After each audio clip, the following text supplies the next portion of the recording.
अस्सलाम वालेकुम, this is Bilal Babri वाली सरकार। और भाई फाइनली एप्पल ने अपने एयरपॉड्स को अपडेट कर दिया है।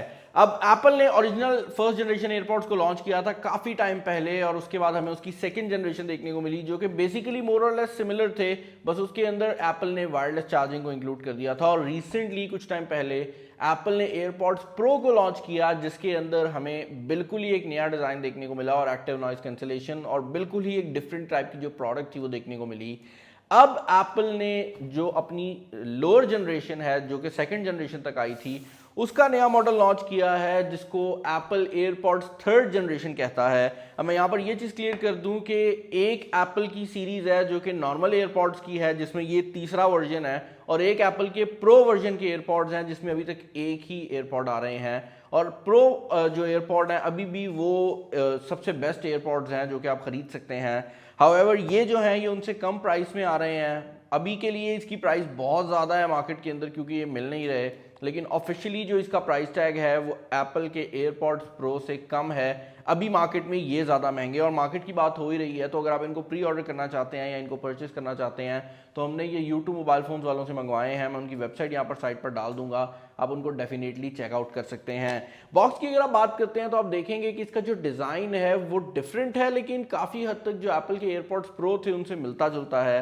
साइड पर एप्पल का लोगो है, इस साइड पर एयरपॉड्स लिखा हुआ है, और एक और चीज़ जो कि बड़ी इंटरेस्टिंग है वो ये है कि ये मैगसेफ चार्जिंग के साथ आ रहे हैं। तो वायरलेस चार्जिंग तो ऑलरेडी एयरपॉड्स के अंदर अवेलेबल थी, लेकिन जिस तरह एप्पल ने अपने आईफोन 12 सीरीज़ के अंदर आपको मैगसेफ प्रोवाइड किया है जो कि बेसिकली बैक साइड पर मैग्नेटिकली लग जाता है, उसी तरह एप्पल ने अब एयरपॉड्स के अंदर भी जो मैगसेफ की टेक्नोलॉजी है वो इंट्रोड्यूस करा दी है। तो बेसिकली अगर आपके पास मैगसेफ वाला चार्जर है तो वो आप इसके साथ चला सकते हैं। बॉक्स को हम यहाँ पर ओपन कर लेते हैं, और यहाँ पर इसके ऊपर ज़्यादा कोई खास वैसे डिटेल्स मेंशन की नहीं गई। अगेन वही पुल टैब्स जो हैं वो हमें देखने को मिल जाते हैं जो कि हमने आईफोन 13 सीरीज से देखे हैं। तो इनको पुल करके आप उतार सकते हैं। कोई प्लास्टिक श्रिंक रैपिंग जो है वो यहाँ पर नहीं की गई। नीचे वाली साइड पर एप्पल एयरपॉड्स थर्ड जनरेशन को ज़रूर मेंशन किया गया है, but that is pretty much it for the box. Open करने पर सबसे पहली चीज़ आपको देखने को मिल जाती है designed bye apple in California. अब यहाँ पर जो सबसे बड़ा डिफरेंस होने वाला है ना एयरपॉड्स प्रो की निस्बत इनमें, वो ये है कि इनमें एक्टिव नॉइस कैंसिलेशन मौजूद नहीं है। तो इनके अंदर वो आपको जो नॉइस कैंसिलेशन वाला इफेक्ट है वो देखने को नहीं मिलेगा। लेकिन इसका फ्लिप साइड ये है कि ये इन ईयर डिज़ाइन में नहीं आते, तो वो जो ईयर टिप्स हैं वो आपके कानों के अंदर तक डीपली नहीं जाती। कुछ लोगों को उसमें बहुत ज़्यादा प्रॉब्लम होती है, और वैसे भी उसमें थोड़ा बहुत ये भी होता है कि कुछ टाइम बाद आपकी जो ईयर टिप है वो गंदी भी हो जाती है, तो वो चीज़ भी यहाँ पर नहीं होने वाली। आपको कुछ पेपर वर्क वगैरह देखने को मिल जाता है जिसको मैंने वैसे साइड पे कर दिया है। और इंटरेस्टिंग बात यह है कि मुझे इसमें एप्पल स्टिकर देखने को नहीं मिला, या मैंने शायद मिस कर दिया, मैं फिर भी कंफर्म कर देता हूँ। ओके, एप्पल स्टिकर मुझे इसके अंदर देखने को नहीं मिला भाई, आई डोंट नो क्या फ्लो है, लेकिन एप्पल स्टिकर जो है वो इनने आई थिंक एयरपॉड्स के बॉक्स के अंदर नहीं डाला। बॉक्स के अंदर आपको एयरपॉड्स जो है वो देखने को मिल जाते हैं, और नीचे वाली साइड पर आपको आपकी जो चार्जिंग वायर है वो देखने को मिल रही है। अब एक चेंज जो कि किया गया है वो ये है कि अब जो चार्जिंग वायर आपको देखने को मिल रही है वो लाइटनिंग तो है एक साइड पर, लेकिन दूसरी साइड पर टाइप सी की वायर है। And that is pretty much it for the box. आप नोटिस कर रहे होंगे कि इसके अंदर ईयर टिप्स देखने को नहीं मिली, क्योंकि एप्पल के जो एयरपॉड्स 3 हैं ये ईयर टिप्स के डिज़ाइन में आते ही नहीं है। जैसे एयरपॉड्स प्रो में आपको ईयर टिप्स मिल रही थी, इसमें ईयर टिप्स हैं ही नहीं। और इनका जो साइज़ है वो भी काफ़ी छोटा है। इनफैक्ट अगर आप इसके साइज़ को कंपेयर करते हैं ना, तो जो ओरिजिनल एयरपॉड्स थे ना, अगर आप उनको डिफरेंट साइड से पकड़ के यूज़ करना स्टार्ट कर देना तो इनका भी मोर और लेस जो डिज़ाइन है वो उसी टाइप का बनाया गया है, बट ये खुलते साइड से हैं तो ये लगते एयरपॉड्स प्रो का छोटा डिज़ाइन है। ओपन करने पर आप क्लियरली नोटिस कर सकते हैं कि ये एक बिल्कुल ही एंटायरली डिफरेंट डिज़ाइन में आते हैं। और इसमें जो सबसे बड़ी चीज़ नोटिसेबल है वो ये है कि इसके डिज़ाइन में जो ब्लैक एरिया है वो ज़्यादा है, क्योंकि ऑब्वियसली जो आपकी ओपनिंग है ईयर कैनाल की वो भी साइज़ में बड़ी कर दी गई है पुराने एयरपॉड्स के निस्बत, और उसके अलावा यहाँ पर भी जो ब्लैक एक्सेंट्स हैं उनका ज़्यादा यूज़ किया गया है, जिसकी वजह से इनकी जो लुक है वो ऑल दो एयरपॉड्स प्रो से इंस्पायर्ड लगती है, लेकिन इनका जो डिज़ाइन है ना वो दूर से देखकर ही पता लग जाता है कि ये एक डिफरेंट डिज़ाइन है। और इसकी जो चार्जिंग का तरीक़ेकार है या जो फील है वो अगेन एयरपॉड्स प्रो वाली है। यहाँ पर इवन जो कंट्रोल्स हैं वो एयरपॉड्स प्रो वाले आपको देखने को मिल जाते हैं, जो कि फोर्स टच है, यानी कि यहाँ पर आप ये जो बटन है इसको जब दबाएंगे तो ज़ोर से ये दबेगा। ये सिर्फ टच कंट्रोल नहीं है बल्कि फोर्स टच की जो फैसिलिटी है वो आपको प्रोवाइड करता है। और इसको हम केस के अंदर डाल देते हैं। एक चीज़ जो कि स्टार्ट में ही मैं नोटिस कर रहा हूँ भाई वो ये है कि केस के अंदर जाने पर ना ये उतने इजीली अंदर नहीं जा रहे जितने ओरिजिनल एयरपॉड्स जाया करते थे, लाइक ये अड़ जाते हैं इस तरह ना, तो ये चीज़ ज़रूर है। और केस की जो फील है वो बहुत ज़्यादा स्नग है और आपको फील होता है कि आपने एक क्वालिटी प्रोडक्ट जो है वो परचेज़ की है। इसको मैं अपने मोबाइल फ़ोन से पेयर करता हूँ, देखते हैं कि इसका जो एग्जैक्ट पेयरिंग का प्रोसेस है वो क्या है। हमने केस को ओपन किया है। ओके भाई, तो मैंने इसको कनेक्ट करने की कोशिश की और ये मुझे कह रहा है कि सॉफ्टवेयर अपडेट इज़ रिक्वायर्ड, तो मैं चेक अपडेट कर लेता हूँ। मे बी कोई अपडेट आई हो जो कि एप्पल के एयरपॉड्स 3 के लिए ख़ास तौर पर आई है, तो इसको हम इंस्टॉल भी कर लेते हैं और उसके बाद मिलते हैं। ओके भाई, तो फाइनली मैंने एयरपॉड्स 3 को अपने मोबाइल फ़ोन के साथ पेयर कर लिया था और पेयरिंग का प्रोसेस क्योंकि एप्पल के अंदर काफ़ी सिंपल होता है तो आपको सिर्फ इसे ओपन करना होता है और ये पेयर हो जाते हैं। इंटरेस्टिंग बात यह है कि एप्पल ने एयरपॉड्स 3 के अंदर काफ़ी ऐसे फीचर्स हैं जो कि एयरपॉड्स प्रो से उठाए हैं और कुछ ऐसे फीचर्स हैं जो कि हमने बिल्कुल ही नए देखे हैं, जो मुझे लग रहा है कि अगर फ्यूचर में एप्पल ने एयरपॉड्स प्रो 2 को लॉन्च किया तो उसके अंदर आएंगे। और कुछ चीज़ें ऐसी हैं जो कि मिसिंग लग रही हैं, तो सब चीज़ों को डिस्कस कर लेते हैं। फर्स्ट ऑफ ऑल तो इनको अगर आप गौर से देखेंगे तो एक चीज़ जो कि नोटिसेबल है वो ये है कि एयरपॉड्स प्रो के ऊपर आपको इन ईयर डिटेक्शन के लिए नीचे वाली साइड पर भी एक प्रॉक्सिमिटी सेंसर जो है वो देखने को मिल जाता था। तो जब आप इसे कान में लगाते थे और बाद में रिमूव करते थे तो उस टाइम पर जो म्यूजिक था वो रुक जाता था। यहाँ पर सेंसर लगाया गया है लेकिन एक ही सेंसर मौजूद है, लेकिन ये जो सेंसर है ये उन दो सेंसर्स की निस्बत बेहतर है। बताता हूँ कैसे।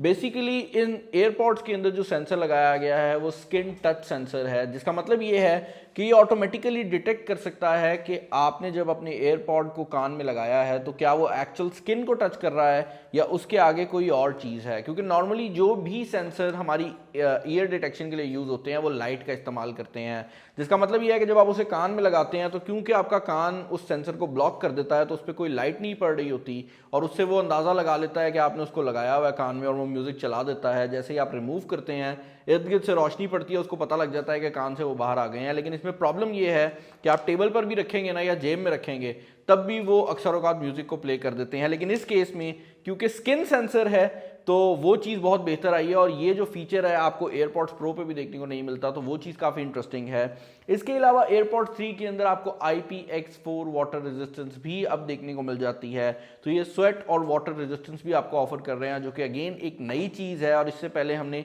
एयरपॉड्स की नॉर्मल जनरेशन पे प्रॉपर्ली नहीं देखी। एक और चीज़ जो कि डायरेक्टली उठाई गई है एयरपॉड्स प्रो से वो आपका स्टेम का डिज़ाइन है।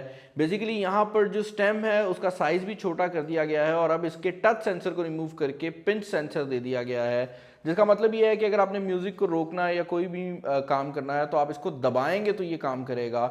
ये हल्की सी फोर्स लेता है, जबकि नॉर्मल टच सेंसर में तो आप हल्का सा भी उंगली लगाते हैं तो वो काम कर जाता है। और इसका फ़ायदा ये है कि जब आप इसको रिमूव कर रहे हैं और ज़ोर से नहीं दबा रहे तो ये कोई भी मूवमेंट नहीं कर रहा होता, और जब आप इसे हल्का सा ज़ोर से दबाते हैं तो उस टाइम पर वो सीरी को भी एक्टिवेट कर देता है और प्रॉपर्ली काम करना भी स्टार्ट कर देता है। इन एयरपॉड्स के केस के बैक साइड के ऊपर आपको मैगसेफ भी देखने को मिल जाता है, जो कि एप्पल की लेटेस्ट चार्जिंग टेक्नोलॉजी है और इसके थ्रू कितना ज़्यादा फायदा होगा I am not really sure. इसके कुछ स्टैंड्स आते हैं जिसके ऊपर आप इसको सीधा लगा सकते हैं और चार्जिंग कर सकते हैं, तो उसका फ़ायदा होने वाला है। एप्पल का मैगसेफ पावर बैंक आता है, उसका भी फ़ायदा होने वाला है। लेकिन मोर और लेस आप ऐसे ही समझ सकते हैं कि ये वायरलेस चार्जिंग भी सपोर्ट करते हैं और मैगसेफ की जो ऑप्शन है वो भी इनके अंदर अवेलेबल है।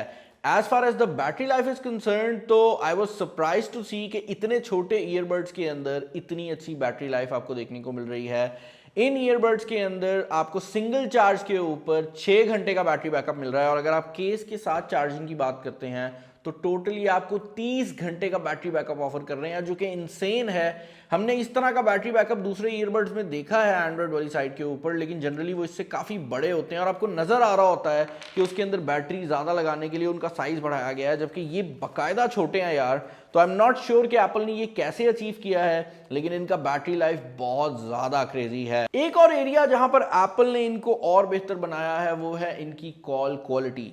अब to be very fair on this one, मैं एक कंट्रोवर्शियल स्टेटमेंट देने वाला हूं कि अगर आपने कॉलिंग करनी है और आप माइक की क्वालिटी की बात करते हैं तो AirPods the best industry standard हैं कॉल क्वालिटी के हिसाब से। कोई भी ब्रांड, इवन सोनी जिसको पिनिकल समझा जाता है एक्टिव नॉइस कैंसलेशन में, अगर आप उसके माइक की क्वालिटी की बात करते हैं ना कॉल के दौरान, तो वो इतनी मज़ेदार नहीं है, जबकि इनकी क्वालिटी बहुत नेचुरल है। और उसको बेहतर बनाने के लिए अब एप्पल ने आपको यहाँ पर एक नई मैश की टाइप भी दे दी है और इसके अंदर एक ख़ास माइक लगाया गया है जो कि कॉल्स के दौरान इर्द गिर्द की जो हवा है उसको सुनेगा और आपको उसके थ्रू भी काफ़ी ज़्यादा जो नॉइस कैंसलेशन है वो प्रोवाइड करेगा कॉलिंग के दौरान। तो ये वो वाली नॉइस कैंसलेशन नहीं है जो म्यूज़िक में आती है, ये बेसिकली वो नॉइस कैंसलेशन है जो आपकी आवाज़ को और बाहर के शोर को सेपरेट करेगी। एयरपॉड्स प्रो से एक और फीचर जो कि इनने उठाया है वो है स्पेशल ऑडियो, और स्पेशल ऑडियो बड़ा ही मज़ेदार किस्म का फीचर है। इस फीचर को ट्राई आउट करने के लिए आपने पहले तो इसको ऑन करना है, आप ब्लूटूथ सेटिंग में जाएंगे, एयरपॉड्स की सेटिंग में जाएंगे और वहाँ पर आपको ये स्पेशल ऑडियो की जो ऑप्शन है देखने को मिल जाती है और इसको आप बेसिकली टेस्ट कर सकते हैं इवन लाइक यहीं पर ही।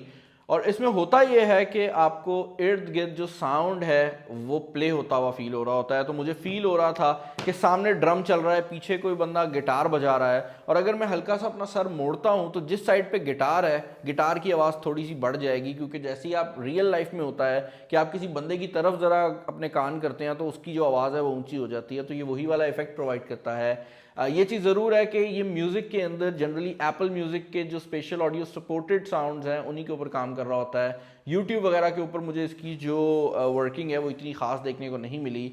एक और चीज़ जो कि मैं आपको यहाँ पर बताना चाहूँगा वो ये है कि ये स्पेशल ऑडियो का जो फीचर है अगेन एयरपॉड्स प्रो से हमें देखने को मिला है और एयरपॉड्स प्रो की तरह ही काम करता है। तो यहाँ पर भी एग्जैक्टली सेम सेंसर लगाए गए हैं जो कि मुझे काफ़ी ज़्यादा पसंद आया है। एक और बहुत ही मज़ेदार किस्म का फीचर जो कि इनके अंदर मौजूद है वो है फाइंड माई का फीचर।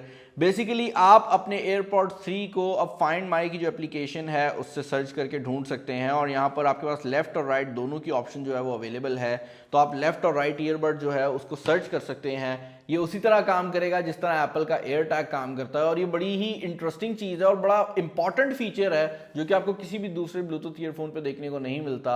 यहाँ पर ये चीज़ इंक्लूड करनी भी इंपॉर्टेंट है कि ये बड़ा सिंपल सा फीचर है कि आपके ईयरबड अगर कहीं गुम गए हैं, आप घर में रख के भूल गए हैं, तो ये आपको बता देता है कि उसकी लास्ट लोकेशन क्या थी। ये एयरपॉड्स प्रो पे भी बाय द वे आपको अवेलेबल मिलता था, लेकिन यहाँ पर इसकी जो एक्यूरेसी है उसको बेहतर बनाया गया है और ये काफ़ी हद तक जिस तरह एप्पल का एयर टैग काम करता है अब उसी तरह से काम कर रहे हैं। बाय द टाइम मेरा मोबाइल फोन अपडेट हो रहा था ना, मैं इनके ऊपर काफ़ी ज़्यादा म्यूजिक सुन रहा था और म्यूजिक के बारे में मेरे ओपिनियंस बड़े ही पोलराइजिंग हो सकते हैं। उसकी रीज़न ये है कि मैं एक ऐसा बंदा हूँ जिसको ज़्यादा बेस पसंद आती है, मैं एक ऐसा बंदा हूँ जिसको बाहर का शोर बिल्कुल नहीं चाहिए और मुझे वो जो कानों में सील होती है ना जिसमें आपको फील होता है कि बस बाहर का कुछ शोर नहीं आ रहा, आपको बाहर की आवाज़ भी नहीं आ रही और कानों में प्रेशर फील हो रहा है, वो वाली जो फीलिंग है वो पसंद आती है। और यही वजह है कि for me personally AirPods pro जो हैं वो ज़्यादा सेंस बनाते हैं क्योंकि उनका जो साउंड क्वालिटी है, जो बेस है वो इनसे ज़्यादा है।